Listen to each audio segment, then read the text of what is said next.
Luzon, Visayas, Mindanao at buong mundo. Ngayon ay Miyerkules, March 19, 2025. Ako si Barbie Mulak at ito ang Balitang A to Z. Harry Roque, wala ng papel sa defense team ni dating Pangulong Duterte sa ICC. Hinamon ng Malacanang Justice Department, umuwi na sa Pilipinas. I'm very confident of the strongest defense possible, and I'm very confident that he will be acquitted indeed. International lawyer Nicholas Kaufman, kumpiyansang mapapawalang sala ang kanyang kliyenteng si FPRRD sa ICC. Justice Chief Remulla, handang humarap sa Korte Suprema para ipagtanggol ang gobyerno sa kaso ng pag-aresto kay Duterte. 3 araw na tigil pasada, ikakasa ng transport group na Manibela. Social media accounts ng SMNI News, muling sinuspindi ng Meta. Pro-Duterte trolls, nasa likod nga ba ng malawakang disinformation campaign? Social media expert, sasagutin ang issue.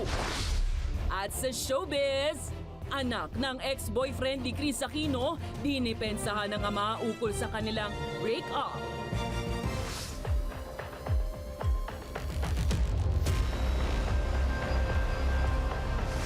Magandang gabi, pambungad sa ating newscast.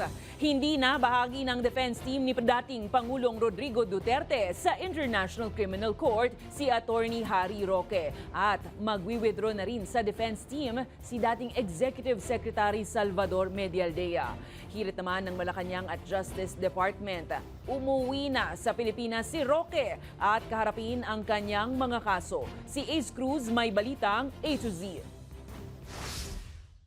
Hindi pa kasi na-establish kung ano yung basis ng pag-stay niya dito sa Netherlands. And we don't want complications ba. Itong dahilan ayon kay Vice President Sara Duterte kung bakit hindi na bahagi si Attorney Harry Roque ng defense team ni dating Pangulong Rodrigo Duterte sa International Criminal Court. Nauna nang inanunsyo ni Roque na mag-a-apply siya ng asylum sa the Netherlands.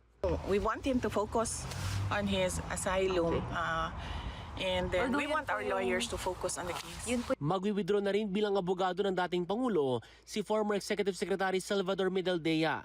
Ayon sa bise, limitado lang kasi ang slots para maging defense counsel at nais niyang may karanasan sa ICC ang lahat ng bubuo sa defense team. Reaksyon ngayon ng Malacanang ukol kay Roque. Sa ngayon po, siguro nabalitaan niyo na po na hindi na po makakasama si Atty. Harry Roque bilang parte ng legal team ni dating Pangulong Duterte. Siguro po kung sinabi man niya na nandoon siya, hindi siya uuwi dahil i-represent siya ang kanyang presidente. Mas maganda po siguro na unahin niya munang i-represent yung sarili niya, ipagtanggol ang sarili niya bago magtanggol ng ibang tao.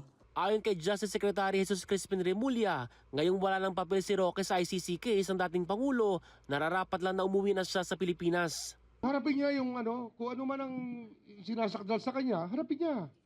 Di ba?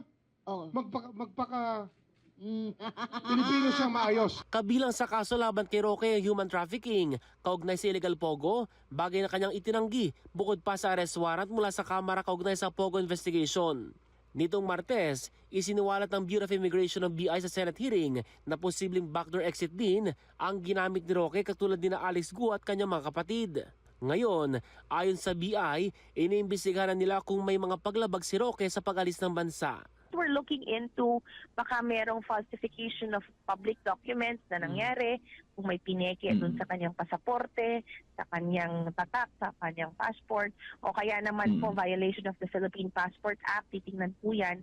Ayon kay Justice Spokesperson Asik Mico Calvano, makikipagtulungan sila sa foreign counterparts sa investigasyon sa pag-alis ng bansa ni Roque. So we are hoping na maging cooperative po yung ibang bansa para makuha talaga natin at ma-verify natin yung intelligence natin dito. Nauna nang sinabi ni Roque na hindi niya tinatakasan ng batas, sa halip ay hinihintay lang ang ruling ng Korte Suprema sa hiling niyang ipadeklarang unconstitutional ang mga hakbang ng Quadcom laban sa kanya na anyay political persecution, bagay na una nang pinasinungalingan ng Kamara. Para sa Balitang A to Z, Ace Cruz.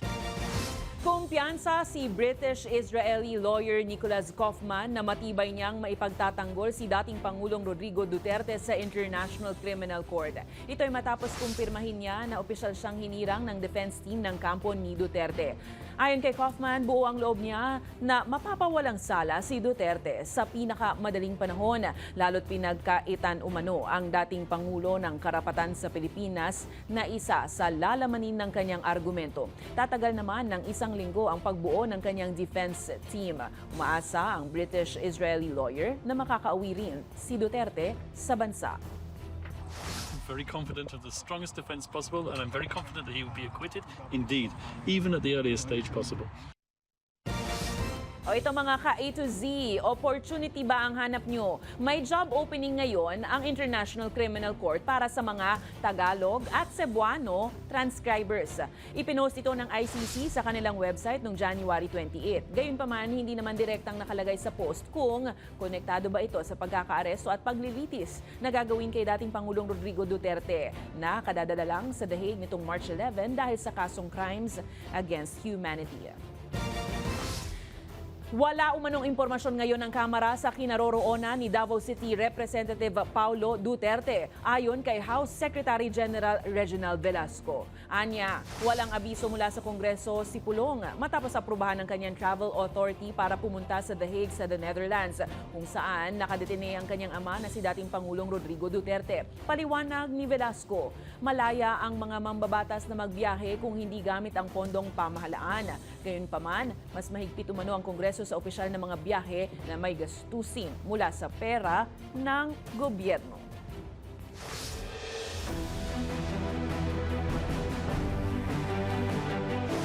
Nakahanda si Justice Secretary Jesus Crispin Remulla na humarap sa Supreme Court para ipagtanggol ang gobyerno sa mga kaso laban sa pag-aresto kay dating Pangulong Rodrigo Duterte. Ito ay matapos tumanggi ang Office of the Solicitor General na hawakan ang naturang mga kaso. Si Kim Salinas may balitang A to Z.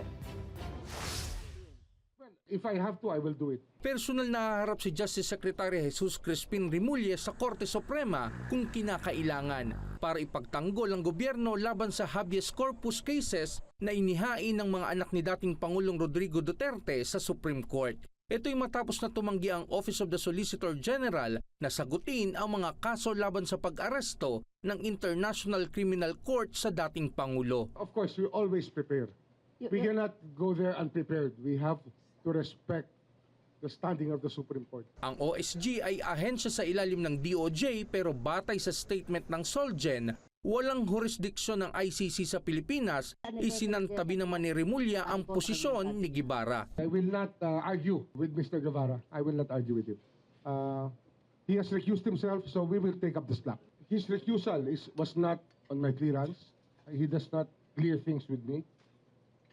But of course, I consider it a personal reason. Nagsumiti na ang DOJ ng komento noong Lunes at hiniling sa Korte Suprema na i-deny ang petisyon ni na Congressman Paulo, Mayor Baste at Veronica Duterte. Binigyan din ni Remulla na hindi maituturing na kidnapping ang pag-aresto sa dating Pangulo. Walang kidnap dito. Okay. There was no kidnap.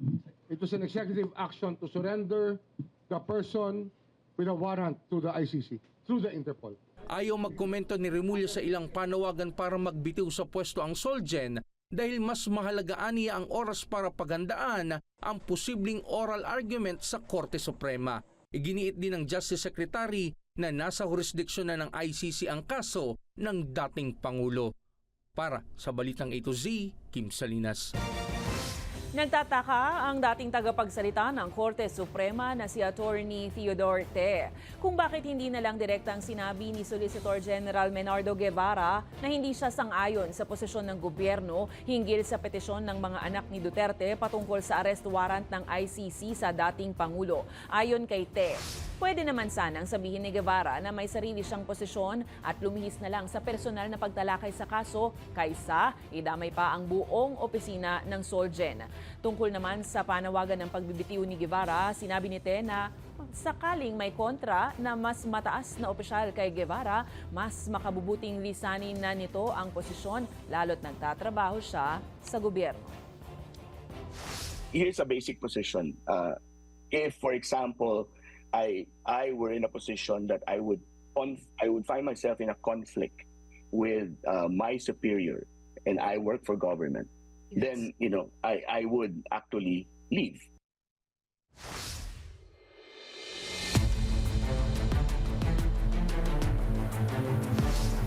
Binanatan ni Senate President Francis Chis Escudero si La Union Representative Paulo Ortega dahil sa pagsisikap umano nitong mapilit ang mataas na kapulungan na agarang isagawa ang impeachment trial ni Vice President Sara Duterte. Ayon kay Escudero, dapat daw mag-aral pa si Congressman Ortega na hindi pwedeng simulan ang impeachment trial habang nasa recess ang Kongreso. Anya, pwedeng maharang ang kaso kung ipipilit ang anilay mali at mahinang argumento. Iginiit pa ni Senate President na kontento si Speaker Martin Romualdez sa takbo ng mataas na kapulungan at hindi ito nagtatanong sa kanilang mga hakbang. Inaasahang magsisimula ang impeachment trial ni VP Sara sa July 30 kung saan kailangan ng 16 na boto sa Senado para siya mapatalsik at mapagwalang bisang makatakbo sa anumang posisyon. Iba't ibang opsyon ang tinitingnan ngayon ni Senator Ronald Bato de la Rosa sakaling maglabas ng warrant ang International Criminal Court laban sa kanya patungkol sa issue ng war on drugs. Kabilang sa mga tinitimbang ngayon ng senador para hindi siya maaresto ay ang pananatili sa loob ng Senado o di kaya ay magtago. Anya, maaari niya itong gawin gaya ng ginawa noon ni dating Senator Panfilo Ping Lacson at Gregorio Honasan. Habang pinasalamatan naman niya si Senate President Chis Escudero kaugnay sa ibibigay na proteksyon. Samantala, binalewala ni De La Rosa ang batikos si Kabataan Representative Raul Manuel na tutol sa proteksyon ng Senado sa kanya. Hinamon pa niya si Manuel na magsenador muna bago siya pakinggan ng Senate President. Matatandaang si Bato ang PNP chief nung kasagsagan ng war on drugs. Malaking option yan para sa akin. Napaka-kuha yan.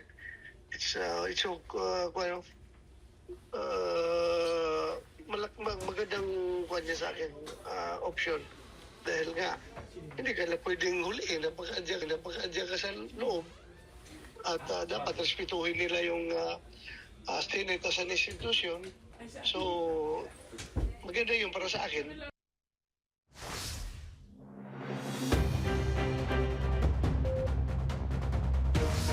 Abiso po sa mga commuter nating A to Z.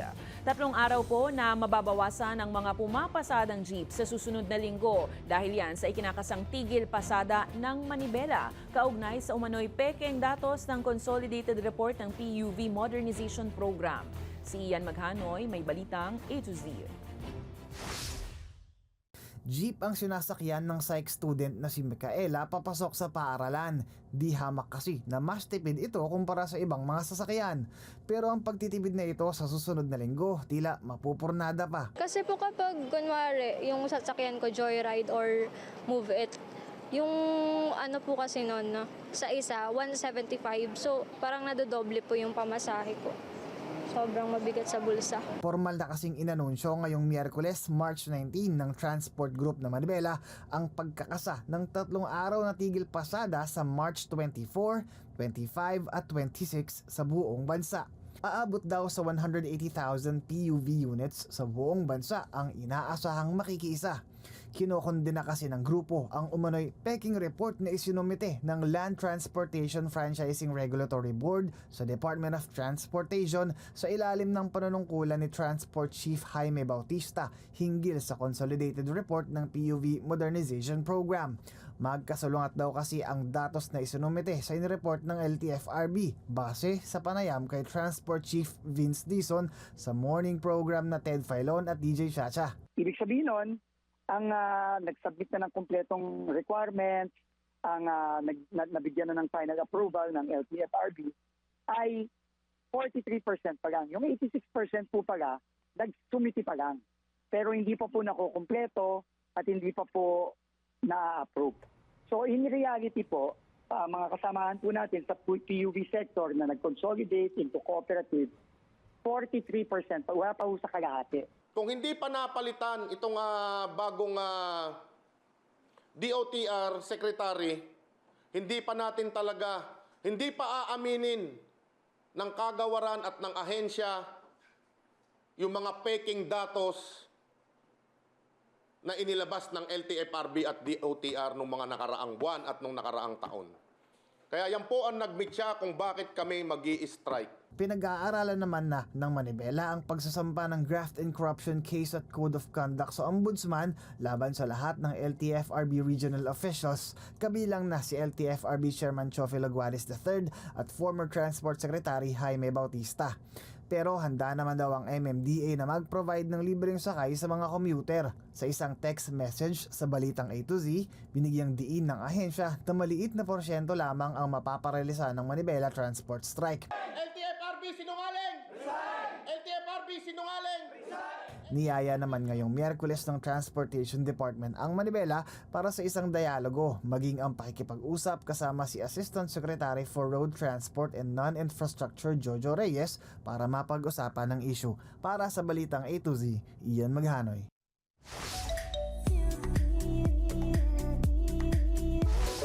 A dream come true for every NBA fan. Very happy nga ang ilang celebrities matapos makapanood ng NBA live sa laban ng Lakers versus Celtics. Sa Instagram, proud na ibinahagi ni John Prats kasama ang OPM hitmakers at super friends na sina KZ Tandingan at TJ Monterde ang ilang snaps sa kanilang panonood ng basketball game. Inihayag din ng aktor na tila nasa Cloud9 sila dahil sa napakagandang laban na na-experience nila sa loob ng NBA court. Habang nag-share din ang aktres na si Barbie Imperial sa kanyang IG ng mga larawan sa kanyang panonood ng live game na nagmistulang NBA fanay rin at sumusuporta naman sa koponang Celtics. Susunod, social media accounts ng SMNI News muling sinuspindi ng Meta. At pro-Duterte trolls. Nasa likod nga ba ng malawakang disinformation campaign ngayong naaresto ang dating Pangulo? Social media expert, sasagutin ang issue. Abangan ang kumpletong ulat sa pagbabalik ng Balitang A to Z.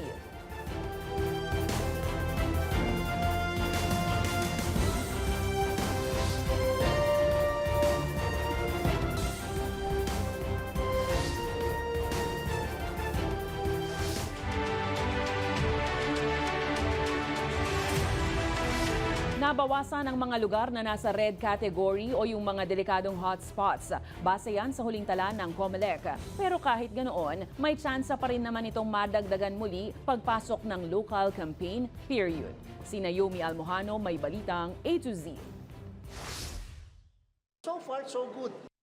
Ganyan inilarawan ni Commission on Elections Chairman George Erwin Garcia ang kalagayan ng mga lugar sa bansa ngayong panahon ng eleksyon. Sa kasalukuyan kasi, nabawasan bahagya ang bilang ng mga lugar sa bawat rehiyon na nasa red category ng areas of concern ng COMELEC. Ito yung mga lugar na tinaguriang may banta ng matindi at seryosong karahasan.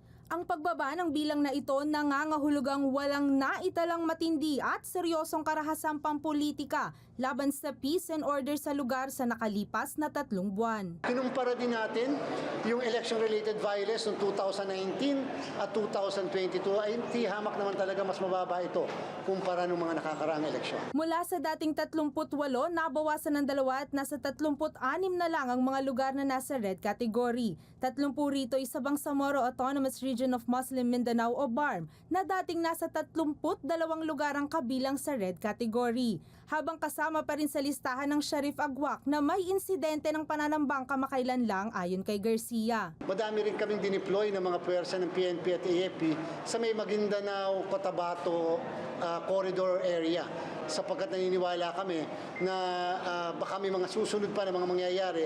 Habang 2 lugar sa Negros Island Region ang nasa red category at tig-iisa naman sa NCR Regions 2, 5, 8 at 10. Sa kasalukuyan, nasa mahigit 1,000 ang nasa green category, 194 sa yellow at 156 na lugar naman ang nasa orange category. Gayunpaman, hindi iniaalis ng komisyon ang posibilidad na muling tumaas ang bilang ng mga lugar na isa sa ilalim sa red category pagdating ng March 28. Ito na kasi ang simula ng pangangampanya para sa mga lokal na kandidato. Hindi naman sa pinipredict ko na magkakaroon ng malaking kaguluhan o madaming kaguluhan, pero usually kasi base sa ating record, lagi na lang kapag pumapasok ang local campaign, dyan madami ang election-related violence. Wala pa namang isinasa ilalim sa COMELEC control sa ngayon. Ibig sabihin, wala pang namomonitor na malubhang election-related violence na makaaapekto sa daloy ng halalan sa anumang lugar sa bansa.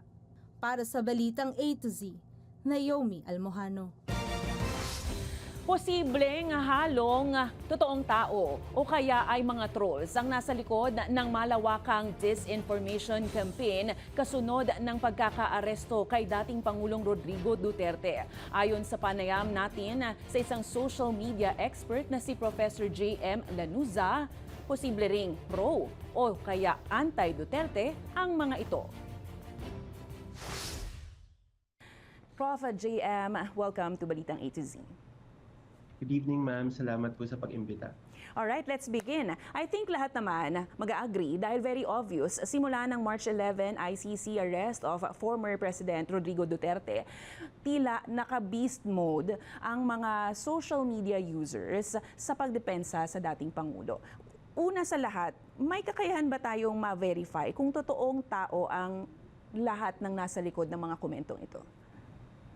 Nagiging mahirap po ito dahil sa pagbabago ng affordances ng Meta or ng Facebook. Kapag nalolock na po yung profiles, hindi na po natin ito madaling magawa. Pero may telltale signs po kapag kinausap natin ang mga media workers, ang mga politicians, ang social media experts. Yung giveaway signs, yung mga pangalan, kakaiba, walang photo, walang engagements. Isa sa mga napansin ko, sa Facebook page ng International Criminal Court, kitang-kitang dinumog ang comment section. Simulan din nung humarap sa ICC ang dating Pangulo. Pero parang may pattern sa mga sinasabi. Coincidence ba yun o nagkataon lang na pare-pareho sila ng sentiments, ang kanilang sentimento at ito yung mga nasa comment? Sa totoo lang, pwede pong halo ito, Hindi naman po malabong maisip na merong mga closed at open groups ng mga Duterte supporters na pinapakalat itong messages na ito for posting everywhere. But at the same time, marami din po tayong journalists na nag-o-observe nito as it happens in real time at nakikita na directly copy-pasted nga. Alright, yung isa pang pattern na nakita ko recently, yung mga claim na kinidnap si Duterte. Pero ang galing lang kasi parang sabay-sabay ang pag-arangkada ng comments. Yes po, So definitely there is a life cycle for media manipulation. While I cannot say na lahat ng nakikita natin since March 11 ay coordinated inauthentic behavior, meron din po silang mga sinusunod katulad ng pagsabay-sabay sa prime time or paghabol sa mga key pages, pagtag ng sikat na mga tao, pag-seed ng hashtags. Lahat po ito ay well-documented na part ng isang playbook. Sa TikTok naman, mas sikat ata ito. Although nakita rin natin to sa Facebook, nagkalat yung mga pekeng quotation cards. We know na peke ito, obviously, dahil yung mga quotation cards ay mula sa mga fictional characters. Alam naman nating hindi siya totoo, pero bakit siya ipinapakalat? At parang marami rin ang naniniwala dahil marami rin ang nag-share. Yes, so I think most likely this is coming from anti-Duterte camps, And it's used as a tool for mockery or sarcasm. And unfortunately, maraming ang napapaniwala kasi hindi rin naman lahat aware sa mga fictional characters na ito. Ang last question ko lang, kasi parang hindi nauubos, Prof. Ano bang dapat natin gagawin? Fact-checking is an established practice in the Philippines, pero studies show that sometimes when we just double down on facts, mas lalong hindi naniniwala. So kapag inuuna po natin yung fact-checking, ang naririnig lang ng kabila ay mali ka, tama ako, which isn't very pleasant. Kaya ang ine-explore at sinasuggest ng mga disinformation experts ay to go towards bridging rhetoric. Ano ba yung commonalities ng mga tao? Kung halimbawa yan ay sa presyo ng bilihin, parehas tayong gusto na bumaba ito. So from there, dun tayo magsisimulang mag-usap.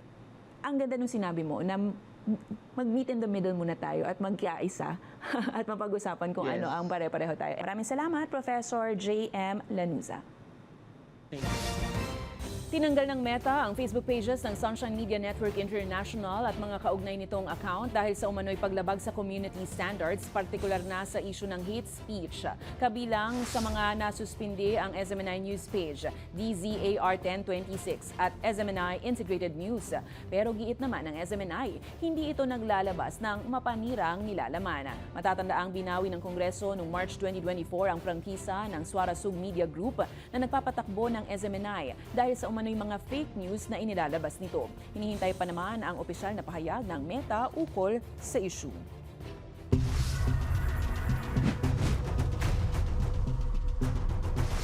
Walang pagre-resign na magaganap. Ito ang iginigiit ng patrolman ng Quezon City Police District na si Francis Steve Fontillas kahit na may kasong inciting to sedition at investigasyon laban sa kanya. Pahayag ni Fontillas, wala na raw matitirang matinong pulis kung magre-resign pa siya.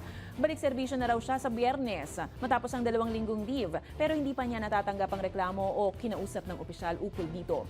Diin pa niya, sumusunod naman anya siya sa batas at hindi sa sinumang politiko. Anya, opinion lang ang kanyang mga post na inedit umano at hindi panghihikayat ng rebelyon. Pero base sa investigasyon ng PNP, sumali si Fontillas sa pulisya noong 2021 at sumailalim sa pagsusuri noong 2023 dahil sa issue sa pag-uugali at mood swings. Kung magre-resign ako, edi wala nang matinong pulis na matitira. So hindi ako magre-resign, sir.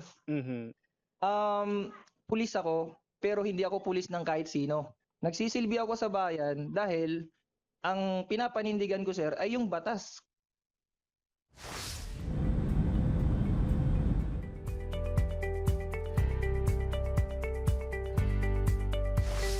Konnichiwa! Nagpaplano ba kayong magbakasyon sa Japan? Well, paghandaan na dahil magbubukas ang bagong Japan Visa Application Center sa Pilipinas para mas mapabilis at mas mapadali ang pagproseso ng visa applications. Ayon sa Embahada ng Japan, sisimulan ito sa April 7 at pangangasiwaan ng VFS Global. Tatanggap naman ng short-term at long-term visa applications na dating dinaraan sa mga accredited travel agencies. Magkakaroon ng 5 sangay ang VFS Global sa Pilipinas. Kabilang dito ang Parañaque, Makati City, Quezon City, Cebu City at sa Davao City.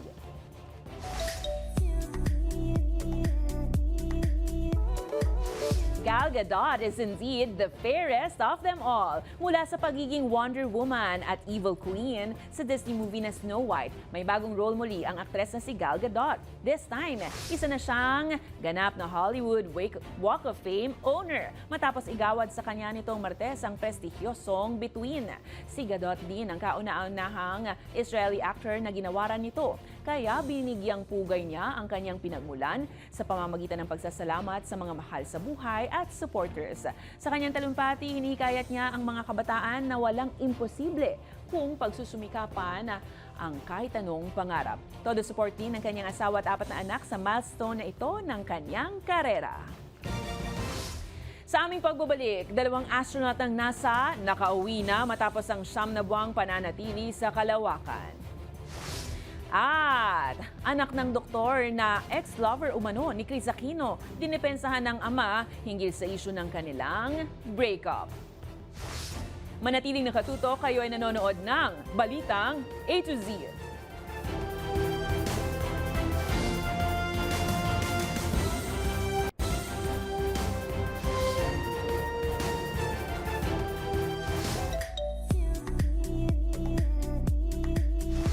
Nasa Pilipinas ngayon ang vertical drama actor na si Casey Esser para sa isang nilulutong proyekto. At anak ng doktor na ex-lover umano ni Chris Aquino, dinepensahan ng ama sa naging pahayag ng aktres hinggil sa kanilang hiwalayan. Makitsika sa Balitang A to Z Showbiz ni Lynn Garcia. Alpha Alexander is here! Isa ka rin ba sa nahook sa kakapanood ng mga vertical drama series or short film reels sa social media? Dahil ang patuloy na sumisikat na American vertical actor na si Casey Esser nasa Pilipinas para sa ilang promotion ng short film series o vertical drama. Sa isang forum sa American Chambers Office sa Makati ngayong Miyerkules, March 19, sinabi ni Casey na nagpapasalamat siya sa mainit na pagtanggap ng mga Pinoy sa kanya. na e-enjoy nga raw niya ang mayamang kultura ng ating bansa. We get so many messages from this country that were very genuine and very wholesome. This is both of our first times to the Philippines, and we've really gained an appreciation for the Filipino people and the culture. Nakilala si Ezer sa kanyang role bilang si Alpha Alexander sa Fated to My Forbidden Alpha na napanood sa Real Short Up. Ilan pa sa mga kinakiligang hit vertical drama ni Casey ang The Fake Marriage of a Billionaire at All I Want for Christmas is a Husband.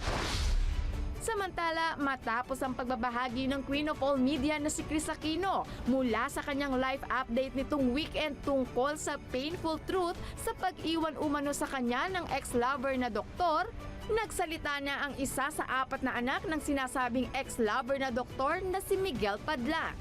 Sa kanyang pahayag, pinabulaanan niya ang mga sinabi ng host actress tungkol sa breakup nito sa kanyang ama. Sa Facebook post ni Miguel, mababasa ang titulong A Son's Love and Truth, Defending My Father's Honor. Sa kanyang long post, sinasabing baseless narratives ang naging pahayag ni Chris tungkol sa kanyang ama. Mariin din niyang kinontra ang naging pahayag ni Chris na hindi siya mahal ni Dr. Mike at ang umuugong na usapin sa medical bills ni Chris sa doktor kahit sila na. Sa huli, ipinaabot ni Miguel ang mensaheng, "We love you, Mama Chris, and we love our father as well." Para sa balitang A to Z Showbiz, Lane Garcia.